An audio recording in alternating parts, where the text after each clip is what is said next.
Good morning all, and I'm also cooking a South African recipe.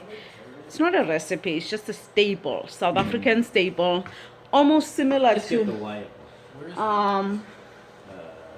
okay, other people are talking while I'm vlogging, but anyway, this is what I'm Let me making. pay for you. Oh, just Okay, so I am going to show you the ingredients that I use.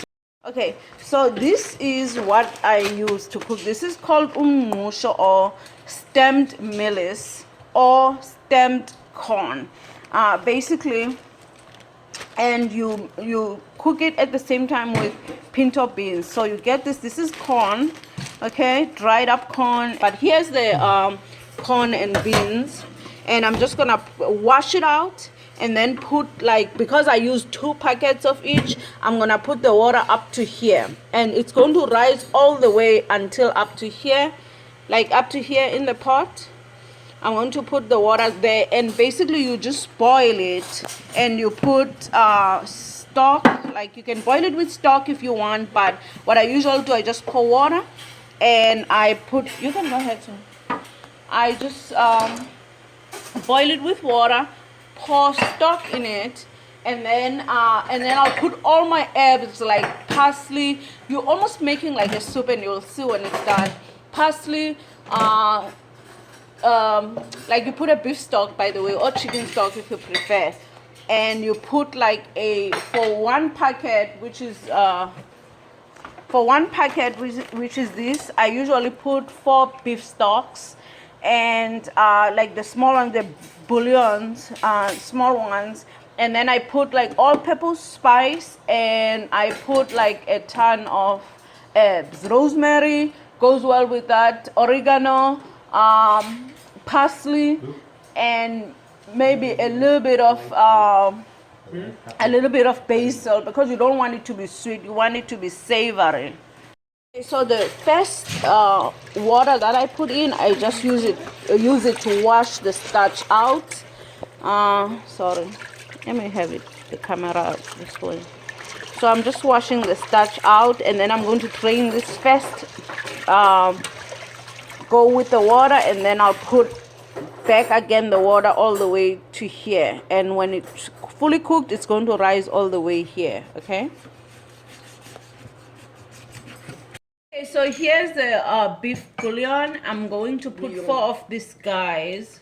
Actually, how many? No, because I'm gonna put 6 because there's 2 packets here. We normally cook 1. This is mostly starch, so it sucks out all the salt. Okay, guys, how do you feel about CNN? Okay, can you hold on, please? Sorry, mate. So, but anyway. Okay, my friend, here's the thing. It's still coming, and as you can see, it's thickening. And beans. And so I'm going to just put this in a big pot up, but I just put fresh parsley, and I put black pepper, and I put oregano, and what else, rosemary, and I'm going to continue to cook it. And I also put all-purpose spice just to give it a little bit salt. It's supposed to be a savory dish. And I usually put a half a stick of butter, but I put a whole stick here because of how big this pot is.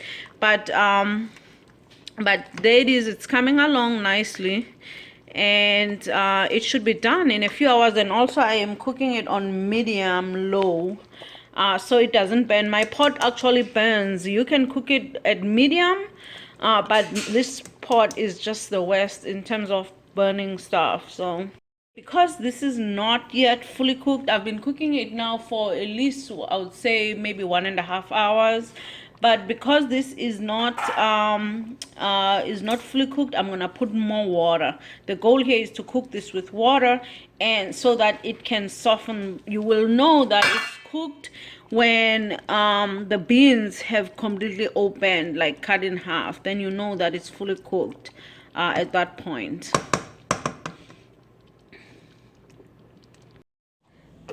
Okay, so look who brought a biltong. Biltong is a South African beef jerky.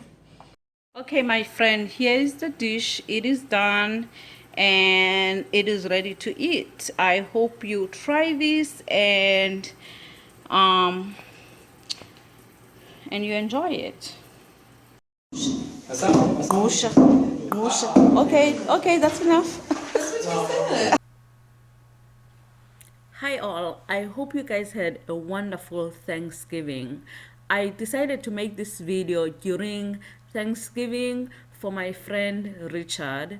I promised a long time ago that I would cook him an authentically South African dish, and this dish here is probably one of the most authentically South African dishes. Every family, from the poorest to the richest, they eat this dish. It's called Umngqusho, or steamed Mielies. And the main ingredient, of course, is corn, but we add Your South Carolina beans to make it to give it more protein, because it's a very high carb dish. And in fact, this dish was brought to America, at least to North America, by African slaves. And when I visited last year in South Carolina, a plantation, one of the things they showed is how to process the corn that makes this dish. And guess what? In South Africa, they still use the same way to this day.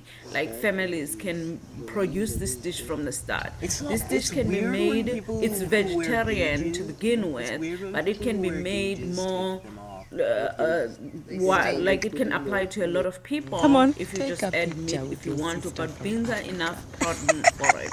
But I hope you enjoy it, and I'm going to go on now with the vlog.